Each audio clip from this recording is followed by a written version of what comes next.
I'd like to begin by welcoming you to The Therapy Show, a podcast series that seeks to explain the leading forms of psychological therapy to the average person.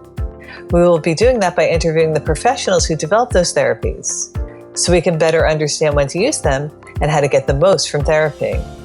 Today, I'm honored to welcome Dr. Molyn Leszcz, who is a professor in the Department of Psychiatry at the University of Toronto and served as Psychiatrist-in-Chief at Sinai Health Systems from 2006 to 2017, and as Vice Chair Clinical in the Department of Psychiatry at the University of Toronto from 2010 to 2017. Dr. Leszcz's academic and clinical work has focused on improving integration in psychiatric care and broadening the application of psychotherapy within psychiatry. His research has focused on group psychotherapy for individuals with cancer and a genetic or familial predisposition to cancer, group psychotherapy for patients with schizophrenia, evidence-based approaches to group therapy, modified interpersonal group psychotherapy for patients with substance abuse, and the application of psychological interventions to improve healthcare workers' wellness.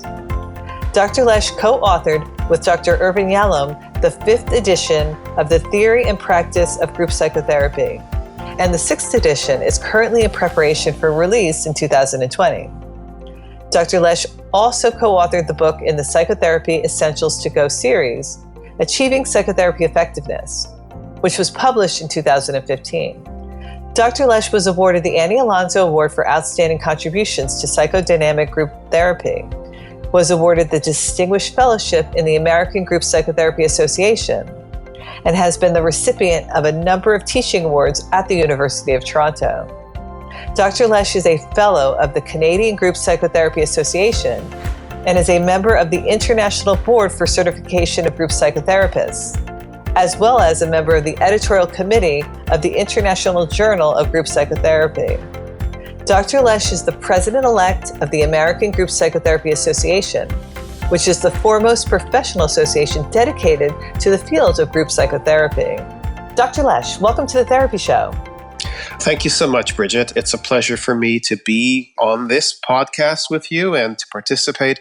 I love the work that you're doing, and it aligns very much with what I think is important, and that is educating consumers about how to get the best care with regard to mental health. Thank you very much. Can you start by telling us a little bit about your personal background and professional development that led you to your research in the field of group therapy? Sure. I'm a psychiatrist. I graduated a number of years ago. I've had a career interest in group psychotherapy, both clinically, educationally, and from a research perspective. And I've had very good opportunities for training and development. But if you ask the question, how did I get interested in group therapy? It goes back to my early roots. My family were survivors of the Holocaust. They emigrated to Canada after the war, and there was no extended family because of the decimation of the war. So what was important, what became family, were the communities of other survivors that formed. There was no next generation. It was parents and their children, and I saw the value and power of community and the value and power of these naturally forming groups. And when I became a psychiatrist through my training, I always sought opportunities to work with groups and believed that there was an unusual power in group therapy and group treatments that I wanted to maximize. I wanted to facilitate for others. And that's what's led me into group therapy research and writing and publication for 40 years.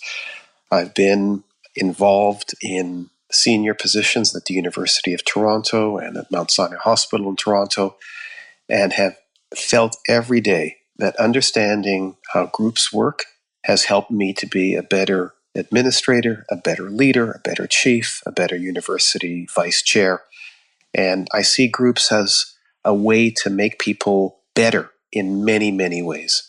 So that's how I got into this. And then I had an opportunity to train with and subsequently work with Irvin Yalom, who has really developed group therapy in North America right from the beginning. And he and I have collaborated for the last number of years. We've written a couple of books together. The latest one is coming out next year on the theory and practice of group psychotherapy. So that's how I got to where I am at this point. How would you briefly explain the field of group therapy to a non-professional? Groups are a form of care and healing for individuals that makes use of the power of connection, the power of relationships, the power of peers. It builds upon the kinds of models that go back hundreds of years of mutual aid. Group therapy can be more formal, of course, but the idea is helping create healing networks for individuals. And there's a range of different kinds of groups. It depends very much on models, on client need, but fundamentally, the group is intended to be a healing force. Some groups really serve just as a setting to deliver a group intervention. So you might participate in a psychoeducation group on how to deal with depression or how to deal with anxiety in your adolescent or how to prepare for parenthood or how to cope with cancer.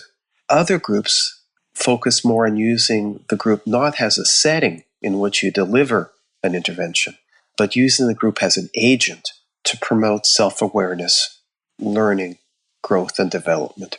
So if I give you an example of what I mean by that, let's say somebody goes through a divorce and they might participate in groups in two ways. The first would be a time-limited, brief group focused on helping people adjust to the initial phase of a divorce and loss, coping skills, learning about the meaning of a divorce, and helping people restore a sense of, okay, I can get back into the world again.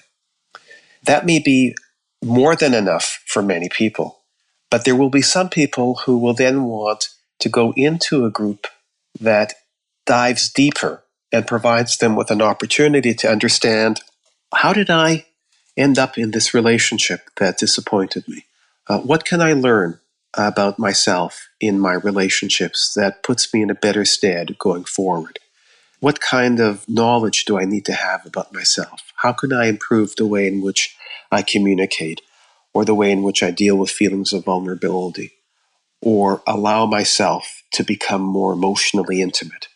So there's a whole range of ways in which groups work. And I think we look to groups to provide peer support, self-understanding, an opportunity to learn about how I come across, how I relate to others, how to gain coping skills.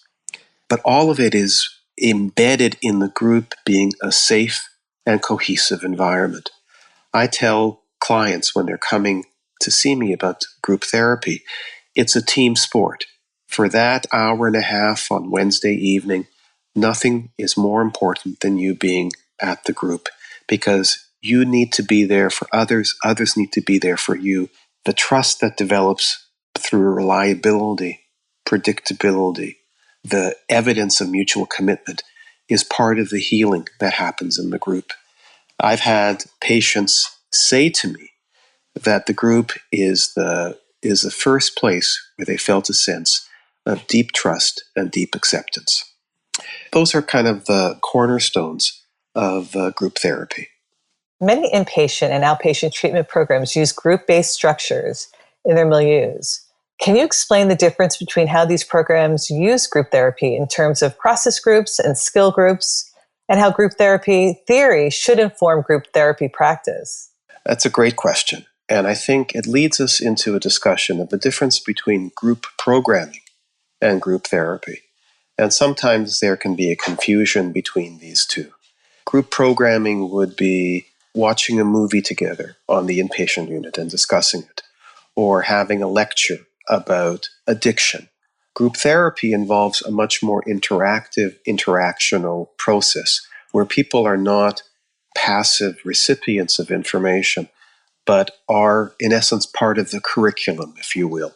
You talk about the use of groups in these settings, inpatient settings, partial hospitalizations, day treatments, groups are really the mainstay of treatment because groups are powerful.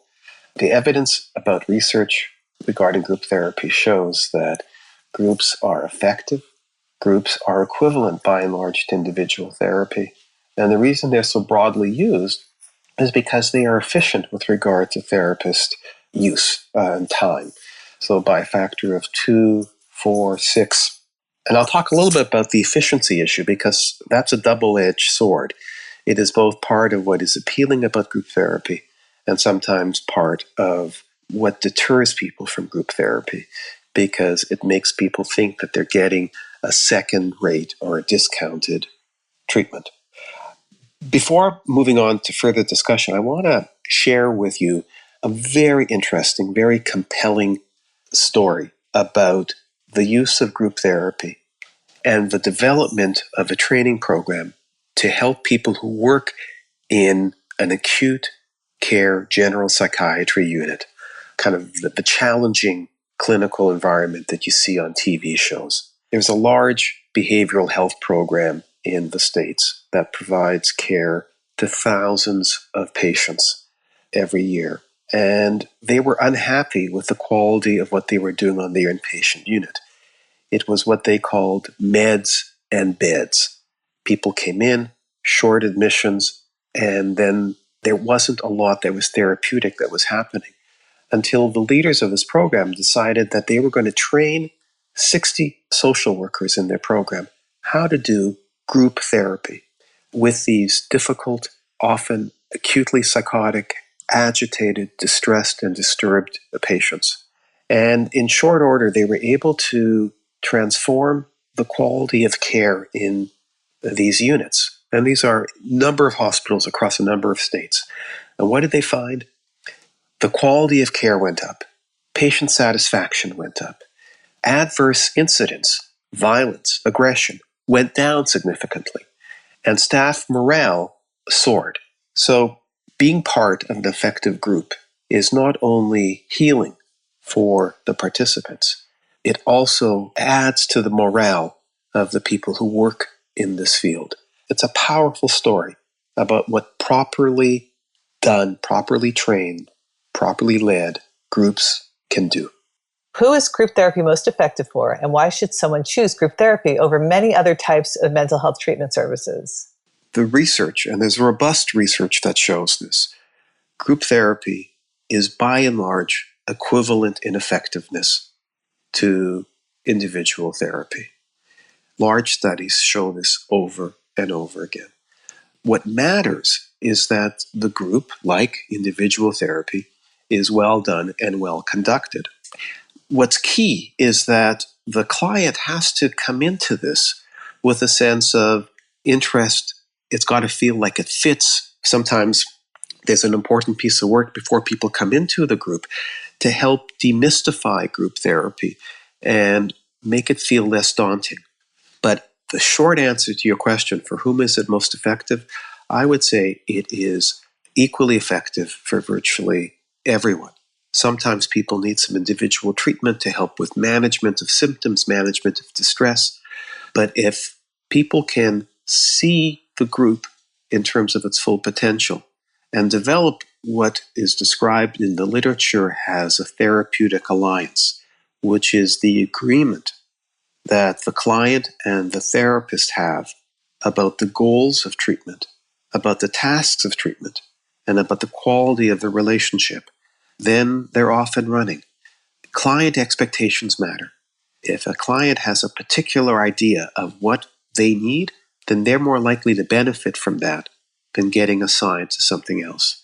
So where possible, I think the client and the provider need to work together and make a choice that fits. But what people can know is that if they come into a therapy group, they are as likely to benefit as coming into individual treatment. And the fact that it is a more efficient, more affordable treatment is not a reflection of it being a less effective treatment. What's the average length of treatment for somebody attending group therapy? Well, again, it depends on what the objectives are. So to go back to that first example of somebody who comes into a brief group to get back on track after a divorce.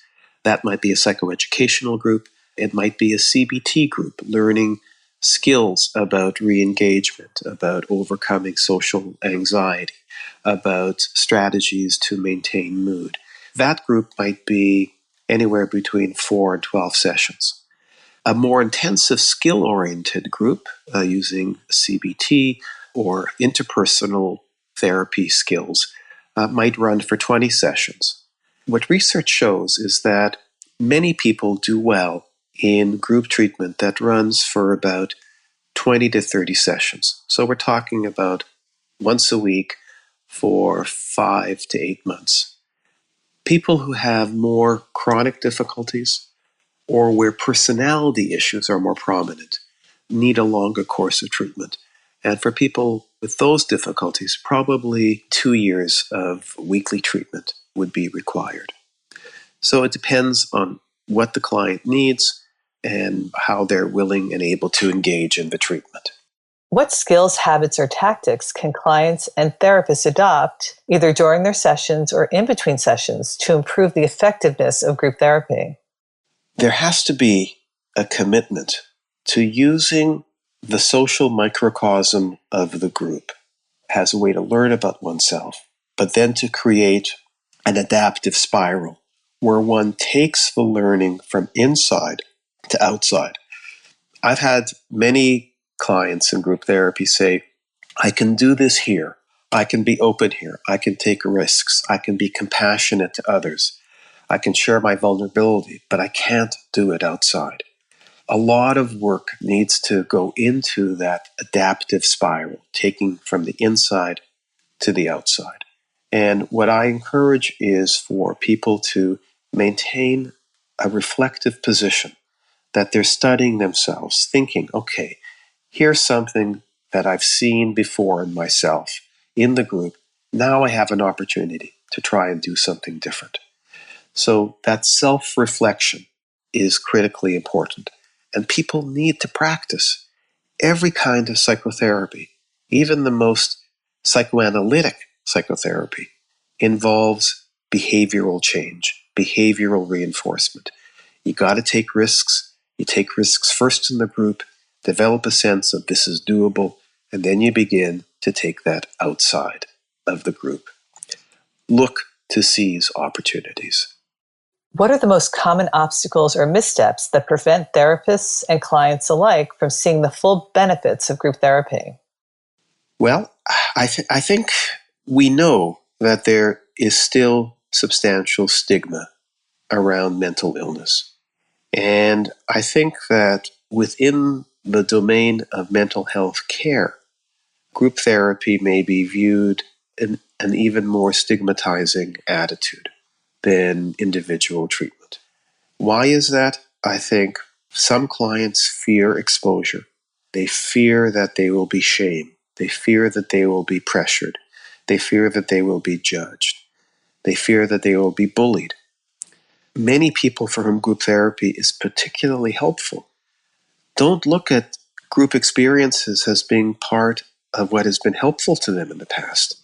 They think of groups as vehicles for bullying, vehicles for marginalization, for alienation. So they need to see that this can be different. So one of the obstacles is stigma. I think we also have to pay very careful attention to the role of culture. Many of the models of psychotherapy are based upon Western conceptualizations of emotional well-being. And more we see people from different parts of the world. I've done 10 years of work in China, for example, training group therapists. But you don't have to go to China to see the impact of culture. You can see it in your own community. Some cultures have a very different approach to authority. They're much more deferential. The idea of self-assertion feels like anathema. It doesn't feel like something that is culturally appropriate. The idea of emotional expression can similarly be not acceptable within certain cultures. So we have to recognize that, and we have to modify our treatments to accommodate for that. Can you share a poignant example where group therapy had a major impact in someone's life without sharing any identifying information? Sure. Let me give you one example from a very specific group that I did, and then I'll give you another example from a more general group therapy. So the first was a group psychotherapy trial that I was involved with, looking at how group therapy could help women with advanced breast cancer cope. And we had originally hoped that we would be able to see a survival benefit, that people who participated in group therapy were able to function and live for longer than people without group therapy. That finding, unfortunately, has never been replicated. We weren't able to replicate it. But we did show that participating in the group had enormous impact on people's quality of life. And these were women who were all facing mortal illness. Almost all of the women in our study over time died because advanced metastatic breast cancer is for most people a terminal illness. But I remember so clearly a woman in the group, a 65-year-old woman, saying that she was in a brief state of remission and she would love nothing more than to take advantage of this period of well-being to go visit her older brother overseas, who was too unwell to come and visit her. She knew that this would be the last time that they could get together. And the other women in the group encouraged her to go and take this trip and seize the moment, to use existential awareness as a way of deepening engagement in her life. And she said, I'd love to go, but I can't because I am responsible for looking after my 92-year-old mother-in-law. And I see her every day. I take her shopping. I make sure that everything she needs is looked after. And the group fell silent, imagining that this remarkable opportunity was going to evaporate, until one woman in the group said to her, you know what? You have 4 adult children. Give them the gift of giving you this trip. Get them to look after their grandmother so you can make this trip. It was like a light bulb went off. This woman said, you know what? I'm going to do that. She came back the next week and said her children were all in, eager to do this. She went, had a marvelous trip, came home, and came back to the group and became ill a week after and died 3 weeks later. Her 4 children sent a note to the group afterwards saying, thank you. Thank you for encouraging our mother to make use of us so that we could do this for her before she died. She was an incredible woman, but she never let us do things for her. This was the first time we had an opportunity to try to balance the books, and it is going to make our grief much easier. So it was a remarkable experience for this individual, for the group, for me as a group leader. I still feel emotional when I think about it, and for her family.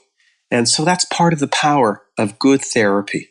It's not only better for the individual who is the identified focus, it creates change, ripples that affect everyone in that person's environment.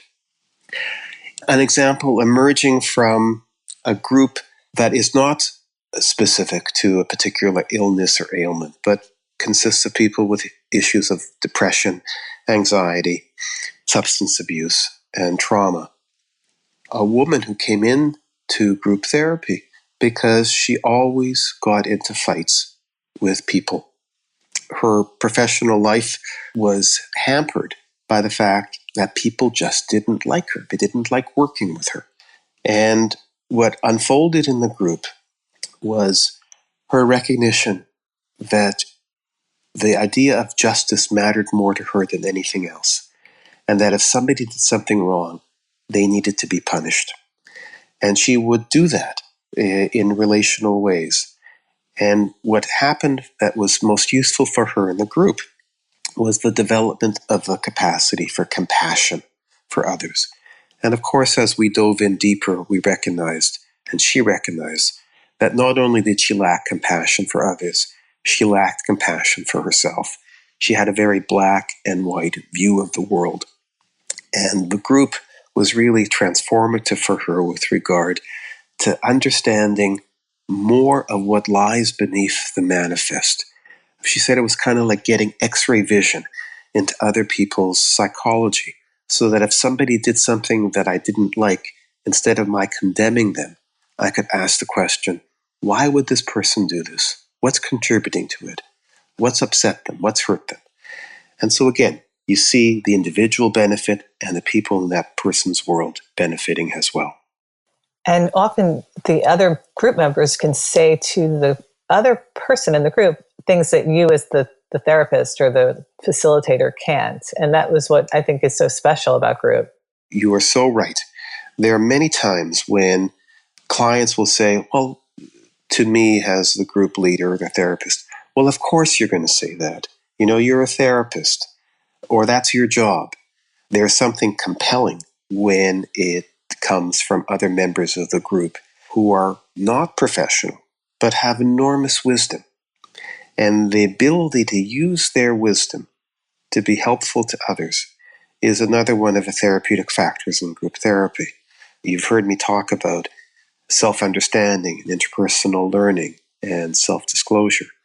Altruism is another important mechanism in group therapy because it's the one treatment that people will come to sometimes when they don't have anything that they need to work on themselves that day, but they come because of their commitment and obligation to others in a good way, and it elevates their own self-esteem and their own sense of self-effectiveness by being able to be therapeutic and helpful to others.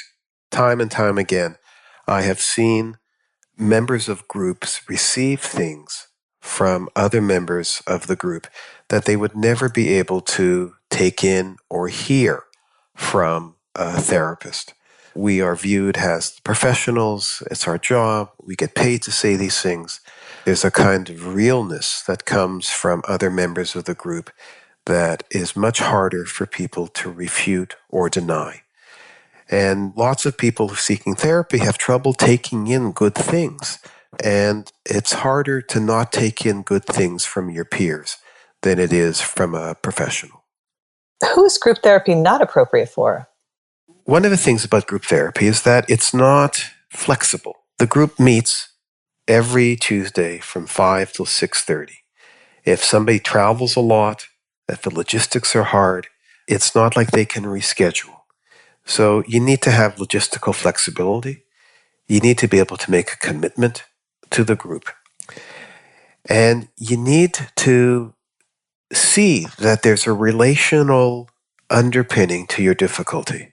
If you don't have that, then you're going to find the idea of working in a group, working with others, getting feedback, using the group as a social laboratory, it will feel like it's not relevant. Groups also work less well for people who tend to be really hostile and attacking because they can make the group unsafe for others, and for people who externalize and blame others. So there has to be a certain kind of willingness to take a look at oneself in order to make groups successful. Now, you might say, well, there are lots of people who are like that. And if we look, for example, in settings that focus on addiction, there's a lot of denial, there's a lot of disavowal, there's a lot of externalization. There, the homogeneity of having lots of people in the group with these kinds of worldviews kind of paradoxically becomes a way to make it more effective and more impactful, because people are able to call it out in one another or challenge one another. But the issue around fit and making sure that the group has an opportunity to become cohesive is job one. And there's an enormous amount of evidence in the research literature that in order for a group to be effective, it must achieve a level of cohesion. So that means there has to be an adequate fit for people in the group. And when you ask the question, for whom is group therapy not appropriate? I would say that for most people, we can find a group that is appropriate. It might be a more homogeneous group. It might reflect some of the things that keep them out of some groups, might be the ticket to come into another group. What are you most excited about in mental health treatment today? Lots. I think that the work that the field and society at large is doing to reduce stigma and improve people's sense of the acceptability of care is growing. The last 10 years, you take a look at politicians, star athletes, actors, musicians, talking about their own mental health issues, their own addiction issues. It makes it much more possible for other people to say, well, if this person is successful and they have difficulties, then I shouldn't feel so ashamed about my pursuing care for myself. The other thing that excites me is that there is growing attention paid to the idea of quality of care. Through rigorous evaluation, we have a much better understanding of who and what makes for an effective therapist, who and what makes for an effective group therapist. And there are pathways that people can invest in order to promote their growth and development as group therapists. So there's been a certain kind of irony in that group therapy is a much more complex treatment to deliver, and we need to make sure that our training matches the requirements of people who are doing group therapy. I am an active member of the American Group Psychotherapy Association, and one of the things that's been very important to us is to establish training standards, professional practice standards. So many members of our large organization are what we designate as certified group psychotherapists, CGPs. That signals to a consumer this person has special training in group therapy. They make a special commitment to continuing to professional development. They're part of a community of practice. These people are real experts in group psychotherapy. We've been delighted in 2018 that the American Psychological Association recognized group psychotherapy as a designated specialty. That's going to have a dramatic impact on the way in which people train, the way in which graduate programs train group therapists, and I think we're going to see an ever-increasing commitment to quality of care. That's what excites me the most about group therapy: acceptance and improvements in the quality of the work that we do. If you had a magic wand and could improve one thing about mental health treatment today, what would it be? Parity. That mental health coverage be covered to the same degree as medical health coverage. There are still enormous gaps in people's access to mental health care because insurers do not cover it to the same degree that they cover medical care. If we covered cancer the way we cover depression, there'd be riots in the street. So it's important that people be advocates for good quality care, that they insist in parity. That to me is the biggest obstacle. Group therapy is effective, it's powerful, it's impactful. It needs to be accessible to people. It needs to be something that clients can access in the pursuit of care. And the providers need to feel that it is being supported and recognized as such by third-party payers and insurers. That's what I hope I could change if I had a magic wand. That's why I'm so pleased to be part of this podcast with you, because it's important, I believe, to educate consumers about what kind of help may be available to them so that they can become better advocates for themselves and for others as well. Thank you for that. I agree.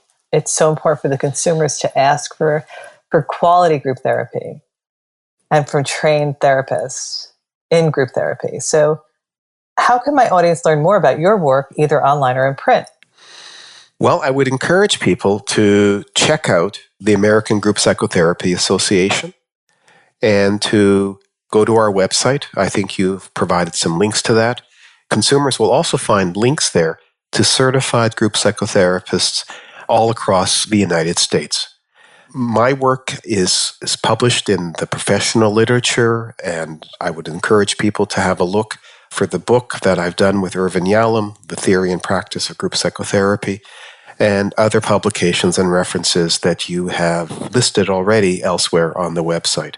I'd be delighted with that, and I would encourage people to ask questions about their care, and to look for resources. Again, the AGPA is a terrific source of those kinds of resources, and I have some video broadcasts that you can access through that as well. We have a YouTube channel, and some of my written work is also accessible through there and through the peer-reviewed literature. And you're the new president, the acting president. I'm the president-elect. In February, I will be the president for a 2-year term. Congratulations. Thank you. Dr. Leszcz, on behalf of myself, my listeners, and all of the people you have helped through your work, I want to thank you for your contributions to mental health treatment and for taking the time out of your busy schedule to help me and my audience better understand the field of group therapy. I've been delighted to have this opportunity, Bridget. I thank you for inviting me to do this, and I hope that it contributes to people gaining more access to care, and I wish you continued success in the work that you do. Thank you very much. I really appreciate it. I'd like to close by reminding our listeners to please subscribe, share, and review this podcast so that you, someone you love, and people around the world can benefit more from therapy. There is no need to suffer in silence.